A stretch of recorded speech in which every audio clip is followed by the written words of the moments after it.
नमस्कार, जय हिंद दोस्तों। तो आज हम देखते हैं हमारा भारतीय भूगोल के बारे में हम आज पढ़ेंगे। भारतीय भूगोल का क्या मतलब, कितना जो क्षेत्रीय विस्तार है उसको देखेंगे। तो भारतीय भूगोल में हम देखेंगे हमारा पहला, हम लोग देखेंगे इसका क्षेत्रीय विस्तार। पहले तो क्षेत्रीय विस्तार देखेंगे। तो यहाँ से ये इतना होते हुए, ये इधर से होते हुए ये हो गया पर्वतीय क्षेत्र।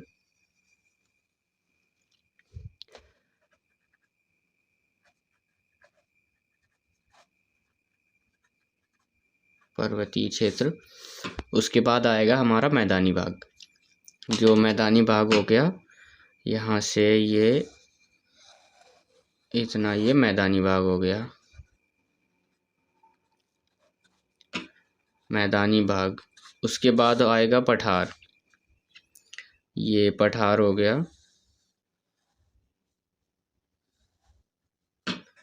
पठार हमारा, उसके बाद आ जाएगी ये तटीय मैदान।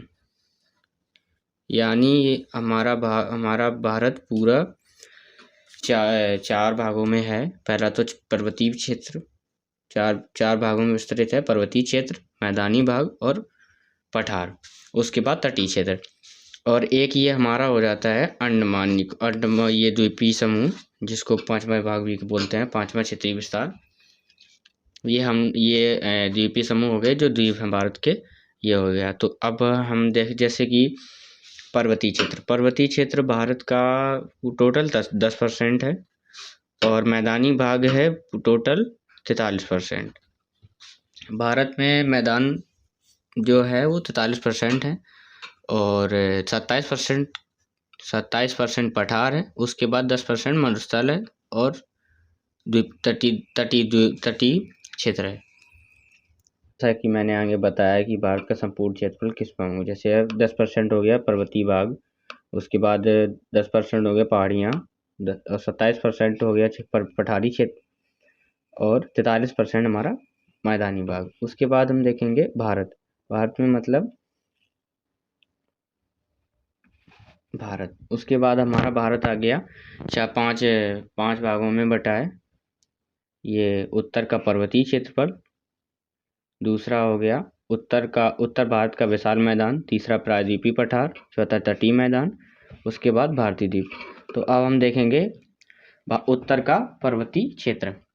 तो उत्तर का पर्वतीय क्षेत्र क्या है उसके बारे में देखते हैं। पर्वतीय क्षेत्र, जैसे उत्तर का पर्वतीय क्षेत्र हमारा 5 लाख वर्ग किलोमीटर में बटा हुआ है। 5 लाख वर्ग किलोमीटर उसका क्षेत्रफल है, ठीक है। उसके बाद इसका विस्तार जो है, विस्तार देखेंगे हम कहाँ से कहाँ तक है। पर्वतीय क्षेत्र का विस्तार हमारा है सिंध नदी से शुरू होकर ब्रह्मपुत्र नदी तक। इसकी कुल लंबाई कितनी है? 2500 किलोमीटर इसकी लंबाई है। 6000 मीटर इसकी ऊंचाई है। ये उत्तर का पर्वतीय क्षेत्र जो है, इसकी टोटल ऊंचाई, उत्तर का जो पर्वतीय क्षेत्र है हमारा, वहाँ पर एशिया की 94 सबसे अधिक चोटियों में से 92 चोटियाँ इसी पर्वतमाला पर पाई जाती हैं। 92 पर्वतमाला पर पाई जाती हैं। हमारा उत्तरी पर्वतीय क्षेत्र हिमालय से बना हुआ है। तो हम देखते हैं, अब हम हिमालय को देखेंगे। हिमालय में विस्तार से पढ़ेंगे, हिमालय का विस्तार पढ़ेंगे, सब कुछ देखेंगे। तो हम देखते हैं हिमालय को। हिमालय की 4 श्रेणियों में बांटा गया है। हिमालय को 4 श्रेणियों में बांटा गया है। पहला है ट्रांस हिमालय 600 मीटर, दूसरा है बृहद हिमालय या आंतरिक हिमालय 6100 मीटर, और तीसरा हमारा है लघु या मध्य हिमालय 300 मीटर, और चौथा है शिवालिक हिमालय, इसकी औसतन मतलब 1000 से 2500 मीटर इसकी लंबाई है। अब हम देखते हैं अपना ट्रांस हिमालय। ये जो ट्रांस हिमालय है हमारा, ये ट्रांस हिमालय का निर्माण हुआ है अवसादी चट्टानों से। ये जो बना है, ये ट्रांस हिमालय अवसादी चट्टानों से बना हुआ है। इसका आधा भाग चीन में है, जहाँ पर कैलाश पर्वत है, मानसरोवर है। मानसरोवर झील है, कैलाश पर्वत और मानसरोवर झील। उसके बाद दूसरा जो है ये, इसको हम जम्मू कश्मीर के हिस्से से देख सकते हैं। जम्मू कश्मीर से जो श्रेणी है वो उसमें काराकोरम है, लद्दाख है, जास्कर, उसके बाद पीर पंजाल। अब काराकोरम, लद्दाख, जास्कर, पीर पंजाल, ये 4 पर्वत श्रेणियाँ हैं। ठीक है, अब काराकोरम को हम देखते हैं। जैसे काराकोरम क्या है, काराकोरम में क्या है, काराकोरम में कितनी ग्लेशियर है, जो ग्लेशियर है, इंपॉर्टेंट ग्लेशियर है, हम उनको देखेंगे। तो काराकोरम में 4 ग्लेशियर जो हैं, 4 ग्लेशियर हमारे मोस्ट इम्पोर्टेंट ग्लेशियर हैं। जैसे एक सियाचिन ग्लेशियर है, एक बियाफो है, एक बाल्टोरो है, एक स्पर है। ठीक है, सियाचिन ग्लेशियर की लंबाई है 72 किलोमीटर, 63 किलोमीटर बियाफो, बाल्टोरो 62 किलोमीटर और हिस्पर हमारा 61 किलोमीटर। ठीक है, काराकोरम को केटू भी बोलते हैं हम लोग। जैसे काराकोरम की सबसे ऊंची चट्टान है, मतलब सबसे ऊंची जो चोटी है काराकोरम की, वो है केटू। भारत की सबसे ऊंची चोटी भी केटू है। भारत की सबसे ऊंची चोटी केटू है।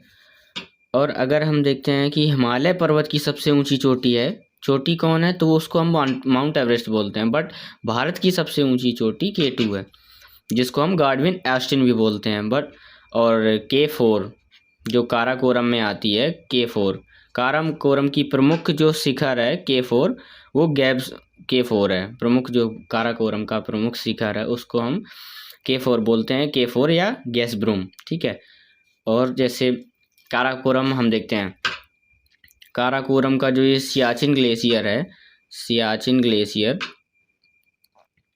ये सबसे ज़्यादा बर्फीला है। काराकोरम का जो सियाचिन है ये सबसे ज़्यादा बर्फीला है। और ट्रांस हिमालय तो वैसे भी बर्फीला पहाड़ है, यहाँ पर वैसे भी बहुत हिम होती है, यानी बर्फ़ बहुत गिरती है। ठीक है, काराकोरम हम देखते हैं काराकोरम का ये सियाचिन में कुछ चीज़ें हैं। जैसे सियाचिन में मेघदूत ऑपरेशन किया गया था, मेघदूत ऑपरेशन हुआ था।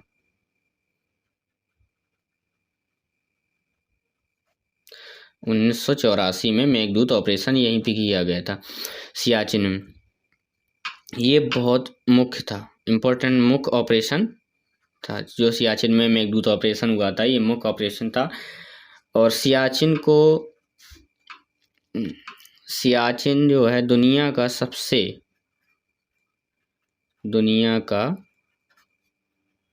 सबसे ऊंचा मैदान है, युद्ध मैदान है। और उसके बाद हम देखते हैं सियाचिन दुनिया का सबसे ठंडा युद्ध का मैदान भी है, युद्ध का मैदान है। ठीक है, उसके बाद ये काराकोरम की ये जो 4 हैं काराकोरम के मुख्य 4 ग्लेशियर हैं। फिर ये 4 मुख्य ग्लेशियर हैं, सियाचिन, बियाफो, बाल्टोरो और हिस्पर। ये इम्पोर्टेंट है, इनको याद करना ज़रूरी है, याद करना ही पड़ेगा, क्योंकि ये ही 4 जो हैं भारत की 4 मुख्य मान लो, इनको इम्पोर्टेंट समझ लो। उसके बाद जो ट्रांस हिमालय है, ट्रांस हिमालय में मतलब ट्रांस हिमालय में ट्रांस हिमालय में टर्सरी से लेकर टर्सरो से लेकर कैम्ब्रियन युग तक की चट्टानें पाई जाती हैं। जो कैम्ब्रियन युग था, जो हमारा कैम्ब्रियन युग था और टर्सरी पीरियड था, वो उस युग तक की चट्टानें पाई जाती हैं ट्रांस हिमालय में। ट्रांस हिमालय और बृहद हिमालय को जो अलग करती है ना, ट्रांस हिमालय हमारा पहला श्रेणी है। ट्रांस हिमालय के बाद जो बृहद हिमालय आएगा, बृहद हिमालय को जो अलग करती है उस लाइन को हम, और बृहद हिमालय को अलग करने वाली लाइन को हम हिमनस बोलते हैं। क्या? हिंज। ट्रांस हिमालय और बृहद हिमालय को अलग करने वाली लाइन को हम हिंज बोलते हैं।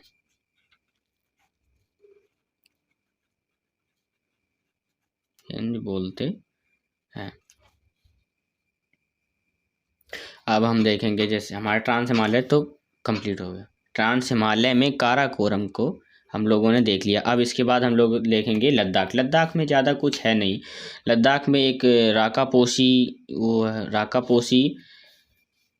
पर्वत है, राकापोशी ग्लेशियर, वही है बस, और ज़्यादा कुछ लद्दाख में नहीं है उतना।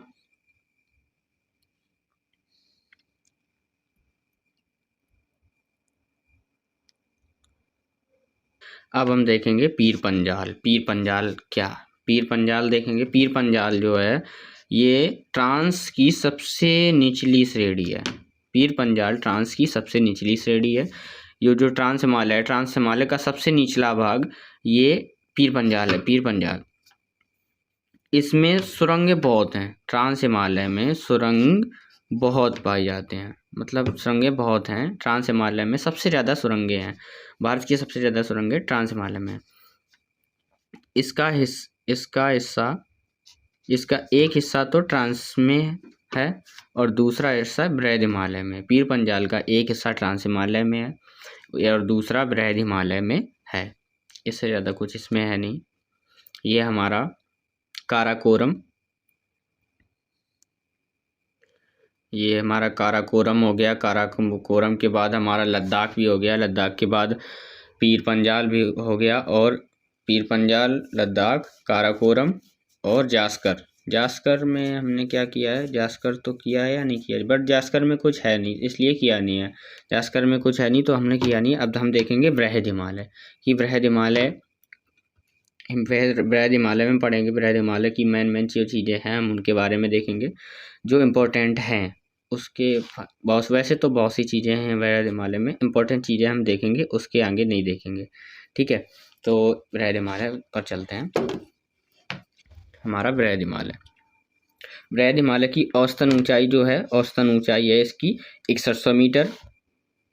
ये सर्वोच्च हिमाद्री है। इसको सर्वोच्च हिमाद्री या मुख्य हिमालय भी कहते हैं। जो बृहद हिमालय है, बृहद हिमालय को सर्वोच्च हिमाद्री या मुख्य हिमालय भी कहते हैं। उसके बाद दूसरा पॉइंट हमारा जो इम्पोर्टेंट है, जैसे ये सबसे ऊंची और दुर्गम हिमालय है। सबसे ऊंचा है और दुर्गम भी है, क्योंकि यहाँ ठंड ज़्यादा होगी, दुर्गम तो होगा ही होगा। उसके बाद ये हिमाच्छादित, ये हमेशा हिम से यानी बर्फ़ से ढका हुआ रहता है, हिमाच्छादित होता है। हमेशा इस पर बर्फ़ जमी रहती है, क्योंकि ऊंचा है तो बर्फ़ तो अपने आप ही होगी वहाँ पर, और हमेशा वो हिम से ढका हुआ रहता है। उसके बाद इसका जो विस्तार है, विस्तार इसका है नंगा पर्वत से नमचा बरवा पर्वत तक। नंगा पर्वत हमारा है, जैसे ये है, ये मैप में हम लोग देखेंगे। नॉर्मली मैप बना लेते हैं। ये हमारा नॉर्मली मैप हो गया। ठीक है, नॉर्मली मैप यहाँ से ये हमारा हिमालय जैसे हो गया, तो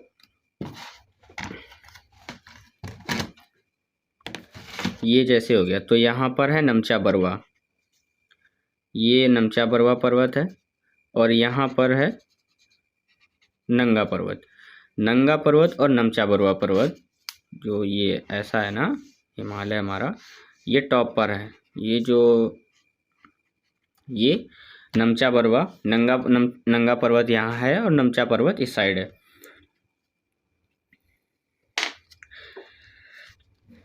बृहद हिमालय की सबसे ऊंची चोटी माउंट एवरेस्ट है, जो नेपाल में है। नेपाल की सबसे ऊंची चोटी कौन है? Mount Everest. और हिमालय की सबसे ऊंची चोटी कौन है? Mount Everest. और बृहद हिमालय की सबसे ऊंची चोटी कौन है? माउंट एवरेस्ट, जिसको तिब्बती भाषा में चामोलुंगमा सागर माथा भी कहते हैं, जिसको माउंट एवरेस्ट को नेपाली लोग, जो नेपाली भाषा, नेपाल मतलब तिब्बती भाषा है, माउंट एवरेस्ट को माउंट एवरेस्ट को माउंट एवरेस्ट को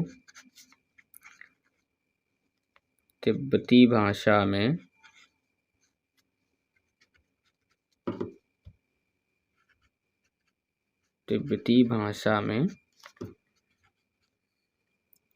चामोलुग्मा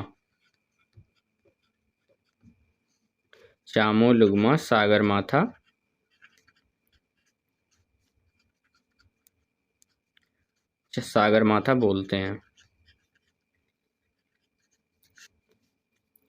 जिसका अर्थ क्या होता है? जैसे ये चामोलुग्मा सागरमाथा बोलते हैं तिब्बत भाषा में, इसका अर्थ होता है पर्वतों की रानी।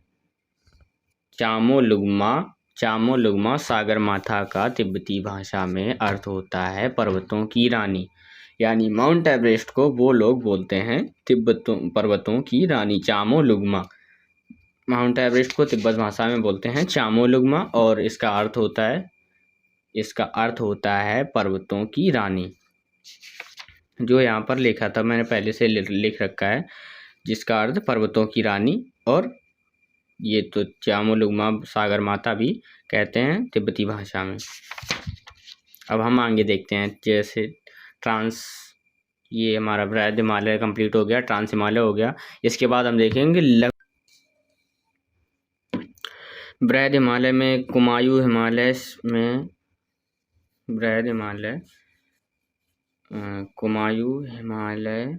में मिलाम व गंगोत्री हिमनद है। सिक्किम में जेमू हिमनद,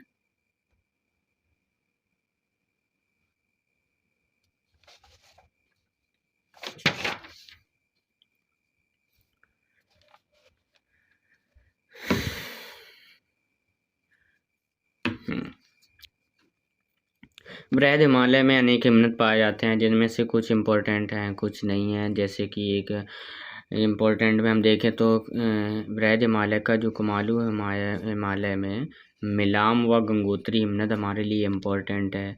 सिक्किम में पहुंचेंगे, सिक्किम का जो बृहद हिमालय है ना, तो सिक्किम में जेमू हिमनद हमारे लिए इम्पोर्टेंट, जो 20 किलोमीटर इसकी लंबाई है जेमू हिमनद की। ये इम्पोर्टेंट चीज़ें हैं। बृहद हिमालय में दर्रे भी अनेक पाए जाते हैं, जैसे कि जम्मू कश्मीर में जोजिला व बुर्जिला दर्रा है, इम्पोर्टेंट है। जो बृहद हिमालय में अनेक दर्रे हैं वहाँ पर, जैसे कि कश्मीर में जोजिला व बुर्जिला, कश्मीर में कौन है? जोजिला व बुर्जिला, ये इम्पोर्टेंट दर्रे हैं। इसकी चोटियाँ देखते हैं हम। इसमें नंगा चोटी, कामेट, नंदा और नमचा बरवा। ठीक है, नमचा बरवा के बाद जो नेपाल में कुछ चट्टानें, मतलब नेपाल में कुछ चोटियाँ हैं, जैसे धौलागिरी, अन्नपूर्णा, मनसालू, गौरी शंकर, छोयूं, एवरेस्ट और मैकालू, ये चोटियाँ हैं। ये भी बृहद हिमालय में हैं, लेकिन ये नेपाल के अंदर आती हैं, नेपाल में है। ये नंगा, कामेट, नंदा, नमचा, धौलागिरी, अन्नपूर्णा, मनसालू, गौरी शंकर, छोयूं, एवरेस्ट और मैकालू, ये बृहद हिमालय की इम्पोर्टेंट चोटियाँ हैं। जो बृहद हिमालय में चोटियाँ हैं, चोटियाँ हमने बता दी, चोटियाँ कौन कौन सी हैं। उसके बाद जो दर्रे इम्पोर्टेंट हैं बृहद हिमालय में दर्रे हैं, जैसे कश्मीर में जोजिला और बुर्जिला दर्रा। उसके बाद हिमनद जो इम्पोर्टेंट हिमनद हैं, गंगोत्री हिमनद और मिलाम हिमनद। उसके बाद जेमू हिमनद, ये 3 हिमनद इम्पोर्टेंट हैं। मिलाम और गंगोत्री हिमनद कुमायूं हिमालय में है, और जेमू हिमनद सिक्किम हिमालय में है, जो बृहद हिमालय के अंदर है। और हमने ये आपका बृहद हिमालय में सर्वोच्च हिमाद्री है, ये हमेशा हिम से ढका हुआ रहता है, आच्छादित रहता है। ये सबसे ऊंचा है और दुर्गम स्थान भी है। इसकी औसतन ऊंचाई 6100 मीटर है, ये भी बता दिया हमने। उसके बाद इसका विस्तार कहाँ से कहाँ तक है, नंगा पर्वत से नमचा बरुआ पर्वत तक है। जैसे कि मैप में मैंने ये आपको यहाँ पर बताया, ये इधर से ऐसा मोड़ा हुआ है हिमालय, तो ये इधर हमारा, इधर नंगा पर्वत है, इधर नमचा बरुआ पर्वत है। यहाँ जैसे नमचा पर्वत है, ठीक है, और यहाँ से जैसे इसकी जो चोटियाँ हैं, चोटियों को हम ऐसे देख लेते हैं, नंगा पर्वत, कामेट, कामेट के बाद नंदा और उसके बाद नमचा। फिर यहाँ पर जो नेपाल की हैं, नेपाल की जो चोटियाँ हमने धौलागिरी है, माउंट एवरेस्ट, धौलागिरी, उसके बाद जो और चोटियाँ हमने बताई वो हैं। और माउंट एवरेस्ट को ये भी बताया कि माउंट एवरेस्ट को तिब्बती भाषा में चामोलुंगमा सागर माथा भी कहते हैं। सागर माथा क्यों कहते हैं, वहाँ पर चामोलुंगमा को पर्वतों की रानी बोलते हैं, इसलिए बोलते हैं, शायद यही होता है। उसके बाद अब हम देखेंगे बृहद लघु हिमालय।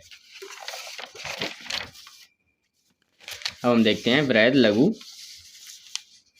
मतलब लघु या मध्य हिमालय।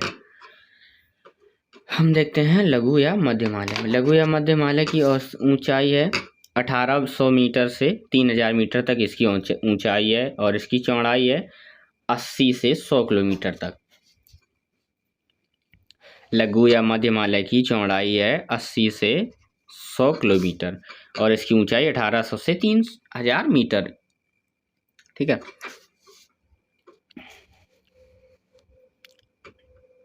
इसमें जो इसके पास कुछ पाए जाते हैं, इसके पास कुछ चीज़ें पाई जाती हैं जो मतलब पर्यटक स्थल हैं, जैसे मसूरी है, मसूरी, नैनीताल, रानीखेत और डलहौजी नगर, शिमला, कुल्लू, मनाली, इसके पास पर्यटन स्थल पाए जाते हैं।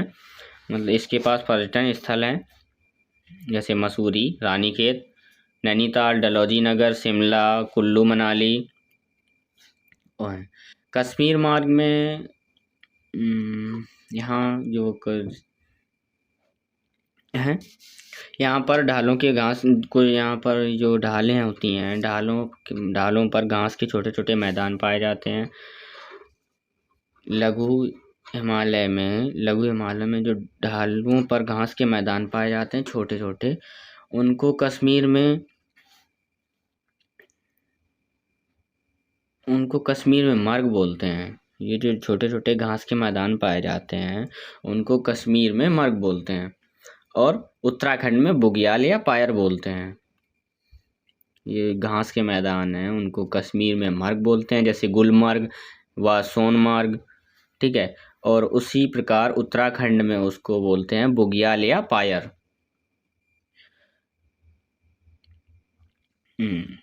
लघु यानी ये लघु या मध्य हिमालय है हमारा, ये पीर पंजाल का पश्चिमी, लघु या मध्य हिमालय पीर पंजाल का पश्चिमी विस्तार है। पीर पंजाल में, जहाँ पर पीर पंजाल व बहिनाल दर्रा है। लघु या मध्य हिमालय जहाँ पर पीर पंजाल का पश्चिमी भाग है, वहाँ पर पीर पंजाल व बनिहाल दर्रा है। बनिहाल दर्रा से हम लोग जम्मू कश्मीर जाते हैं। बनिहाल दर्रा जो पीर पंजाल के पश्चिमी भाग पर स्थित है, उसी दर्रे से हम लोग जम्मू कश्मीर जाते हैं। वही दर्रे से होकर हम लोग जम्मू कश्मीर जाते हैं। अब जैसे लघु हिमालय या मध्य हिमालय की जो घाटियाँ हैं हम उनको देखते हैं। लघु हिमालय या मध्य हिमालय की इम्पोर्टेंट घाटियों में आती है कश्मीर घाटी, कुल्लू घाटी, कांगड़ा घाटी, उसके बाद आती है काठमांडू घाटी। ये हमारा लघु या मध्य हिमालय हो गया। अब हम पढ़ेंगे शिवालिक हिमालय। लघु या मध्य हिमालय में हमने देख लिया, उसकी ऊंचाई देख ली, चौड़ाई देख ली, उसका जो दर्रा है, इम्पोर्टेंट दर्रा जहाँ से हम जम्मू कश्मीर जाते हैं, और उसके पास के जो पर्यटक स्थल हैं वो हमने देख लिए जो इम्पोर्टेंट हैं, क्योंकि पर्यटक स्थल भी के बारे में कभी कभी पूछ लिया जाता है, क्वेश्चंस आ जाते हैं, देखा है, ठीक है। और जो घास के मैदान पाए जाते हैं छोटे छोटे, या लघु या मध्य हिमालय में छोटे छोटे घास के मैदान जो पाए जाते हैं वो हमने देख लिया। ठीक है। जैसे सोनमार्ग, कश्मीर में घास के मैदानों को क्या बोलते हैं, सोनमार्ग या गुलमर्ग, ठीक है। और उत्तराखंड में उन घास के मैदानों को क्या बोलते हैं, जैसे उनको क्या बोलते हैं, क्या जैसे उसको बोलते हैं बुग्याल या पायर कहते हैं, ठीक है। उसके बाद मध्य हिमालय या लघु हिमालय हमारा औसतन कंप्लीट हो गया है। उसके बाद ज़्यादा कुछ नहीं है, कुछ ज़्यादा कुछ क्या है इम्पोर्टेंट है वो हमने पढ़ लिया। जो हमारे लिए इम्पोर्टेंट वही पढ़ना है ना हमें, उसके अलावा तो नहीं पढ़ना है। अब हम देखते हैं आगे शिवालिक। शिवालिक क्या है?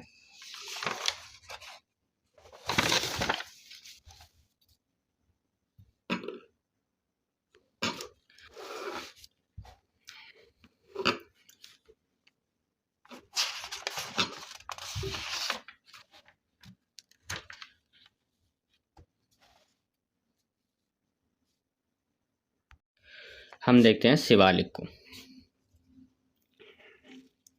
इसको हम शिवालिक को उप हिमालय या बाह्य हिमालय या नवीन हिमालय, शिवालिक हिमालय को हम उप हिमालय, बाह्य हिमालय, नवीन हिमालय व पदस्थलीय हिमालय भी बोलते हैं या कहते हैं। अरुणाचल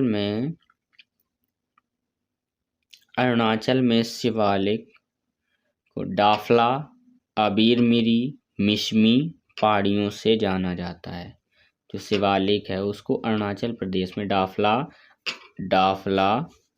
अबीर, मिरी, मिसमी पहाड़ियों के नाम से जाना जाता है। अरुणाचल में शिवालिक हिमालय को इनके नामों से जाना जाता है, ठीक है। ये जो पहाड़ियाँ हैं इनके नाम से जाना जाता है। और पश्चिम में शिवालिक हिमालय जो है पश्चिम में सुलेमान पर्वत तथा पूर्व में अराकाम पर्वत से मिल जाता है। जो पश्चिम की साइड है, पश्चिम में ये शिवालिक सुलेमान पर्वत से तथा पूरब में अराकाम पर्वत से मिल जाता है, ठीक है। और शिवालिक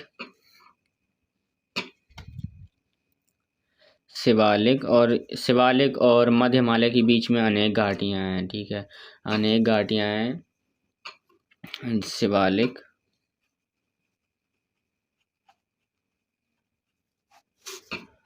शिवालिक और मध्य हिमालय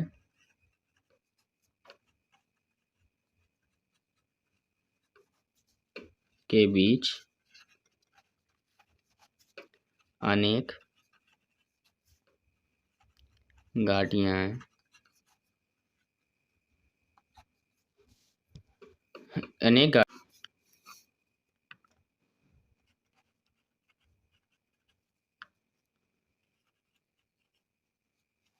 जिसको पश्चिम में दून, जैसे देहरादून,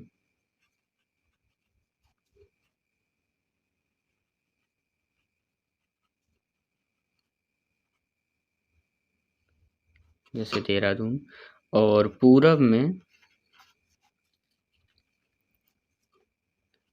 इन घाटियों को क्या बोलते हैं, द्वार, जैसे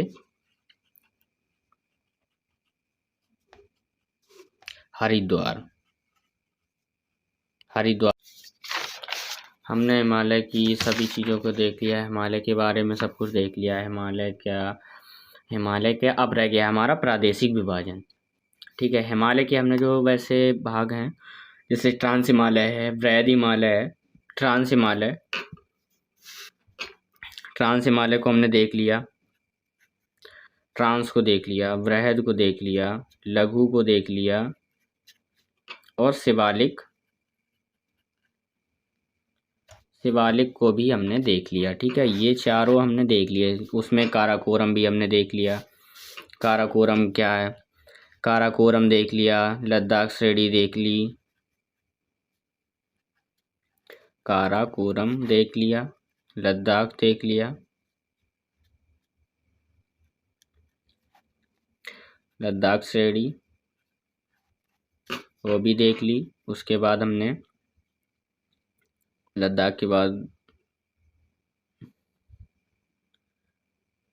सियाचिन भी सियाचिन देखा, लद्दाख देखा, काराकोरम देखा, ये सब हमने देख लिया। ठीक है, जो इम्पोर्टेंट चीज़ें थी जो वो देख लिया हमने। अब उसके बाद जो हमारा प्रादेशिक विभाजन है, ये हिमालय का जो प्रादेशिक विभाजन है वो हम देखेंगे। वो कैसे, किसने सर्वप्रथम किसने दिया, क्या है, कौन कौन से प्रादेशिक विभाजन है हिमालय के।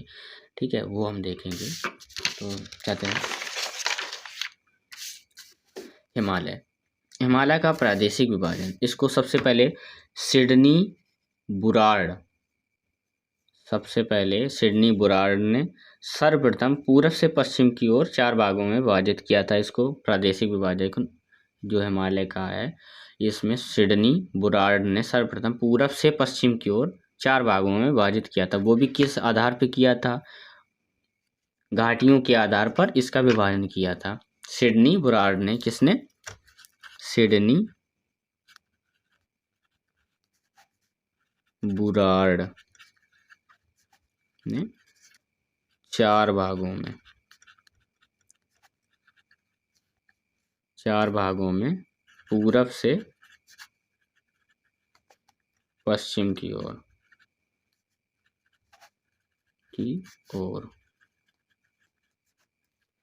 ठीक है, किसके आधार पर किया था? घाटियों के आधार पर इसको विभाजित किया था। घाटियों के आधार पर। ठीक है, अब हम देखेंगे तो इसका जो पहला जो 4 विभाजन हुए प्रादेशिक विभाजन, उसका पहला विभाजन था पंजाब हिमालय व कश्मीर हिमालय। क्या है? पंजाब हिमालय व कश्मीर हिमालय। इसकी लंबाई है 56 किलोमीटर। पंजाब हिमालय व कश्मीर हिमालय की लंबाई है 56 किलोमीटर। तो इसकी जो इम्पोर्टेंट चीज़ें हैं, जैसे ये इसका विस्तार कितना है? पंजाब हिमालय व कश्मीर हिमालय का विस्तार है सिंधु नदी तथा सतलज नदी के मध्य का पर्वतीय भाग को पंजाब हिमालय या कश्मीरी हिमालय माना गया। इसको जो पहाड़ियाँ हैं वो।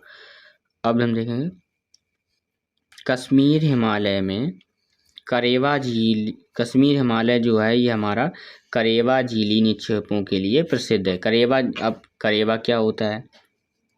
करेवा चिकनी जो चट्टानी मिट्टी होती है ना, चट्टानों की जो चिकनी मिट्टी होती है उसको हम बोलते हैं करेवा बोलते हैं। चिकनी चट्टानी मिट्टी को करेवा बोलते हैं। और ये जो करेवा झीली निक्षेप है, यहाँ पर जाफरान की खेती की जाती है। क्या? जाफरान की खेती करते हैं यहाँ पर। जो झीली निक्षेप हैं, करेवा झीली निक्षेप हैं, वहाँ चिकनी चट्टानी मिट्टी पाई जाती है, वहाँ पर जाफरान की खेती होती है। दूसरा हमारा है कुमायूं हिमालय। दूसरा जो प्रादेशिक विभाजन है हिमालय का, वो है कुमायूं हिमालय। कुमायूं हिमालय की जो इम्पोर्टेंट चीज़ें हैं उसमें इसका विस्तार है। ये इसका विस्तार हो गया। विस्तार के बाद इसका शिखर हो गया। शिखर देखना है, बस इतना ही है। तो हम इसका विस्तार देखें। इसका विस्तार है सतलज नदी तथा काली नदी के मध्य का पश्चिमी भाग। जो सतलज नदी है और काली नदी के बीच का जो पश्चिमी भाग है उसको कुमायूं हिमालय में बांटा गया है। कुमायूं हिमालय के पश्चिमी भाग को गढ़वाल हिमालय बोलते हैं और पूर्वी भाग को कुमाऊं हिमालय बोलते हैं। जो कुमायूं हिमालय का पश्चिमी भाग है उसको गढ़वाल हिमालय तथा पूर्वी भाग को कुमायूं हिमालय बोलते हैं। इसकी कुमायूं हिमालय की नंदा देवी, कुमायूं का सर्वोच्च शिखर है नंदा देवी पर्वत। ठीक है, सर्वोच्च शिखर क्या है? नंदा देवी। इसकी जो लंबाई है ये 7817 मीटर है। ये इम्पोर्टेंट है नंदा देवी। ये बहुत बार पढ़ी जाती है। ठीक है, बहुत सी चीज़ों में पूछी भी गई है, क्वेश्चंस भी बने हैं इसके ऊपर। नंदा देवी कहाँ है? ठीक है, इसका प्रादेशिक विभाजन कुमायूं में नंदा देवी इसका सर्वोच्च शिखर है। कुमायूं हिमालय का सर्वोच्च शिखर नंदा देवी है। नंदा देवी की ऊंचाई है 7817 मीटर। ठीक है। उसके बाद हम आएंगे हिमालय, नेपाल हिमालय। नेपाल हिमालय की लंबाई है 800 किलोमीटर। नेपाल हिमालय की लंबाई 800 किलोमीटर और इसका विस्तार है काली नदी तथा महानंदा नदी तक। ठीक है, इसका विस्तार काली नदी तथा महानंदा नदी तक विस्तार इसका। उसके बाद हम देखते हैं, इसमें ज़्यादा कुछ नहीं है। उसके बाद हम देखेंगे हिमालय, असम हिमालय। असम हिमालय की लंबाई है 750 किलोमीटर। उसके बाद इसका विस्तार है तीस्ता से ब्रह्मपुत्र नदी तक, तीस्ता से ब्रह्मपुत्र नदी तक। तो इसके बाद हमारा हिमालय, जो हिमालय हमने देख लिया, और उत्तरी का भारत में जो भारत का भूगोल था उसमें हम लोगों ने उत्तरी का जो पर्वतीय क्षेत्र था उसको हम लोगों ने देख लिया है। उसके बाद हम लोग देखेंगे मैदानी भाग इंडियन ज्योग्राफी जो है हमारा भारतीय भूगोल है उसमें। उसके बाद हम देखेंगे ये हमारा भारतीय मैदान, ठीक, क्योंकि उत्तरी पर्वतीय क्षेत्र तो हमने देख लिया। उसके बाद हम देखेंगे भारतीय मैदान, ठीक है, जो उपजाऊ क्षेत्र हैं भारतीय मैदान में। जैसे हमारा ये पर्वत श्रेणी और पठार के बीच का ये जो मैदान है इसको हम देखेंगे। ठीक है, तो ये वीडियो शायद इसके ऊपर कल संडे को इसका नेक्स्ट वीडियो हम अपलोड करेंगे। और मुझे लगता है कि पर्वत श्रेणी में कुछ नहीं है, इस जो इम्पोर्टेंट था यही है। आपके लिए इम्पोर्टेंट ही है, ज़्यादा नहीं है। और ये ऐसा नहीं है कि कहीं पूछा नहीं जाता, इससे ही क्वेश्चन बनते हैं, इसका ही क्वेश्चन बनेगा, इससे ही क्वेश्चन है। इसमें इनको देखने के बाद क्वेश्चन आएंगे, आप कर लोगे, मुझे पता है, क्योंकि जितना था यार वो हो गया। उसके बाद कुछ बाकी रहा नहीं। लघु हिमालय में जो था हमने वो बता दिया, वृहद में था वो भी बता दिया। ठीक है, उसके बाद जो इम्पोर्टेंट चीज़ें थी लघु में बता दिया, ट्रांस का बता ही दिया है। ट्रांस हिमालय में जम्मू कश्मीर ट्रांस हिमालय में आ जाता है। जम्मू कश्मीर है, कैलाश है, ये ट्रांस हिमालय में ही आता है। जम्मू कश्मीर हमारा ट्रांस हिमालय में है